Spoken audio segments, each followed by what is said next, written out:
시청자 여러분 안녕하십니까? 1월 20일 화요일 매일신문 영상뉴스입니다. 영남권 5개 시도지사들이 신공항 건설을 정부에 일임하는 데 극적으로 합의했습니다. 5개 시도지사들은 19일 오후 대구에서 협의회를 갖고 신공항 건설 사전타당성 검토 용역과 관련해 정부가 외국의 전문기관에 의뢰해 결정하도록 일임한다는 데 합의했습니다. 이날 협의회에서는 신공항의 성격과 규모, 기능 등에 관한 사항을 모두 정부에게 일임하기로 하고 용역 조사는 정부가 외국의 전문기관에 의뢰해 조속히 추진하고 기간은 1년을 넘지 않도록 촉구했습니다. 또 신공항 사전타당성 검토 용역이 원활하게 추진될 수 있도록 정부에 적극적으로 협조하고 유치 경쟁도 하지 않기로 했습니다. 앞서 시도지사들은 비공개 협의회를 시작하기 전에 가진 모두 발언에서 날선 공방과 신경전을 펼쳐 이대로 합의가 무산되는 것이 아닌가 하는 우려를 낳았지만 결국 극적 합의에 성공했습니다. 이번 협의회는 지역 간 이견이 있었던 신공항 건설과 관련해 사전 합의 없이 시도지사 간의 토론을 통해 결론을 도출하기로 했고 결국 합의를 이끌어내 의미를 더했습니다. 영남권 5개 시도지사들이 남부권 신공항 사전타당성 검토를 정부에 일임함에 따라 국토부가 신공항 관련 로드맵을 최대한 앞당기겠다는 입장을 보였습니다. 국토부가 신공항 로드맵을 최대한 앞당기겠다고 밝혔습니다. 당초 부산은 24시간 가동이 가능한 동남권 허브공항 관철을 주장했고 대구는 건설비와 확장성, 안정성을 강조하면서 평행선을 그어왔습니다. 또 김해공항 등 영남권 국제공항을 두고 영남권 신공항을 건설하자는 부산과 영남권 공항의 구조 조정을 통한 영남권 신공항 기능 확대를 주장한 대구는 기능 면에서도 합의점을 이뤄내지 못했습니다. 이에 따라 이날 5개 시도지사가 합의한 대로 정부는 모든 것을 국내 기관이 아닌 외국 기관에 일임하기로 조정안을 제시했고 5개 시도가 전격 합의한 것입니다. 정부는 용역 발주 입찰에 외국 기관을 상대로 하되 단수일 경우 재입찰을, 복수일 경우 평가를 통해 이른 시일 내에 선정하게 됩니다.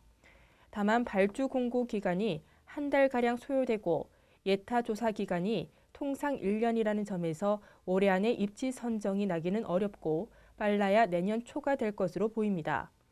특히 발주 공고에 단수 외국 기관이 지원할 경우 재입찰을 해야 하기 때문에 단수 입찰할 경우 입지 선정 기간은 그만큼 더 늘어날 것으로 전망됩니다. 대구도시철도 3호선이 4월 세계 물포럼 개최 전에 개통할 수 있을 것으로 보입니다. 대구도시철도 건설본부는 다음 달 9일부터 60일 동안 영업 시운전을 한 뒤 문제가 없을 경우 4월 10일 이후에 언제든 개통할 수 있을 것이라고 밝혔습니다. 이에 따라 대구 경북에서 4월 12일 개최되는 세계 물포럼 전에 3호선이 개통될 가능성이 커져 국내외 주요 인사 및 방문객을 대상으로 대구에 모노레일을 선보일 수 있을 것으로 전망됩니다. 다음 달 9일 영업 시운전이 시작되면 관제실 운영 등 개통 후 영업대와 똑같은 조건으로 운영하게 됩니다. 특히 열차도 오전 5시부터 자정까지 출퇴근 시간에는 5분, 평소엔 7분 간격으로 개통 후와 똑같이 운행됩니다. 대구도시철도 건설본부와 대구도시철도공사는 영업시운전 기간 동안 혼잡률 150%를 적용해 한 편성에 397명까지 탑승할 수 있도록 시운전할 계획입니다. 대구시가 5급 이하 정기 인사를 단행하고 경무기피부서 장기 근로자를 우대하기로 했습니다. 대구시가 626명 규모의 5급 이하 정기 인사를 단행했습니다. 대구시는 대구형 신인사 시스템을 바탕으로 인사 대상 개개인의 적성과 전문성을 감안해 배치했다고 밝혔습니다. 대구시에 따르면 경무기피부서 장기 근무자를 배려해 승진 및 희망 부서로 존보했고 공무원 내부 역량 강화를 위한 역량평가제 도입을 체계적으로 추진하기 위해 우수 인력을 공무원 교육원에 배치했습니다.